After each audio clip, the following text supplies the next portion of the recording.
In March of this year, Malawi was struck a severe double blow. First, heavy rains moved eastwards across the country, causing heavy flooding, displacing hundreds of thousands, and creating severe food and water shortages. Then, on the 14th of March, the rainstorm, now a tropical cyclone, doubled back on the African continent and struck a second blow as Cyclone Idai. Mozambique, Zimbabwe, and Malawi were all badly affected by the high winds and severe flooding. From the early travels of Dr. David Livingstone, more than 160 years ago, Malawi has enjoyed a strong, supportive partnership with the people of Scotland. Today, 109,000 Scots and 208,000 Malawians are working together in dignified, people-to-people partnerships. This is a brief look at the Scotland-wide response to this unprecedented disaster. I am pleased to tell the Chamber today that we have just announced the provision of £175,000 to support efforts to ensure safe water supplies in southern Malawi.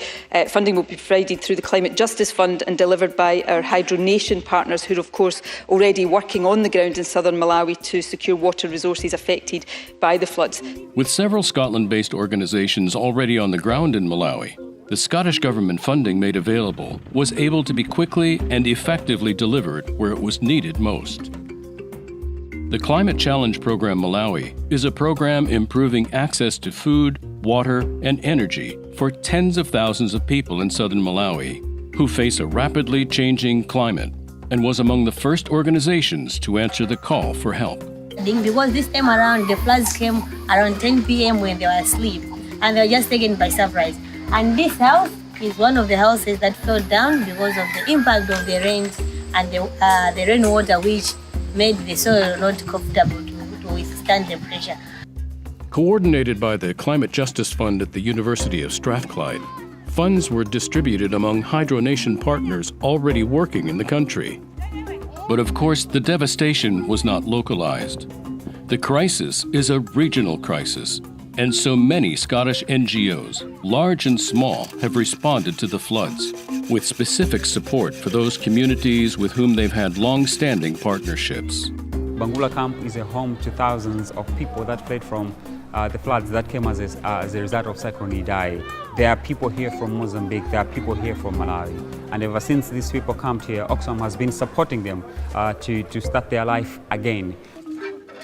Simultaneously, other on-the-ground resources were immediately redirected towards assessing villages with the most urgent needs. Stemming an epidemic outbreak of cholera was the first priority for the Climate Justice Fund project, which was already established in the country. Decontamination requires water testing, disassembly, decontamination of all parts, chlorination of the water supply, and reassembly of the wellhead. So CJF took to pinpointing the water points at greatest risk, utilizing their detailed database of water points from across Malawi, which has been gathered over the past few years. Within less than 24 hours, CJF was able to provide real-time data on borehole contamination collated with population data to the government of Malawi and associated aid organizations in order to prioritize the areas of greatest need for clean water and sanitation. We know that if these boreholes are broken or are not working, then it will force our people in the camps to go and use unsafe water like in the Shire River or in the swamps. So to avoid that, we are making sure that all the boreholes in the camps are fine, but are also quality that people can use without any problems.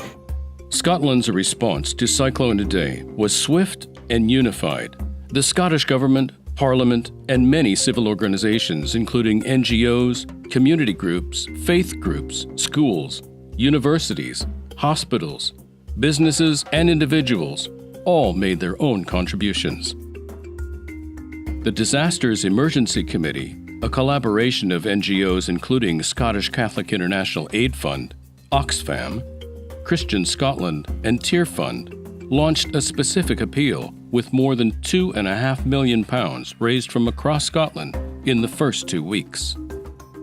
Well, it's a great asset for the Scotland-Malawi partnership to be able to work with the DEC, composed of 14 of the UK's leading charities with the experience, the ability and the skill to deliver effective humanitarian relief where it's so desperately needed on the ground.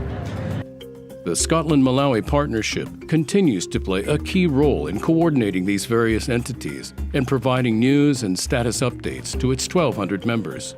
There's statistic that 43% of people in Scotland know someone or are themselves part of links between Scotland and Malawi. And I know that civil society across Scotland will be engaging both with those local partnerships, but also more widely with the appeal. And can I thank everyone in Scotland for their generosity for this. But the real work is just beginning. Rebuilding the nation's infrastructure, rehousing those left homeless, and restoring the country's agricultural resources will take years. And it is a certainty that the people of Scotland will be there, standing shoulder to shoulder with the people in the government of Malawi. Quick response has been a key factor in mitigating both the short-term and long-term effects of the flooding, and will no doubt play a key role in speeding up the recovery and rebuilding of this proud nation.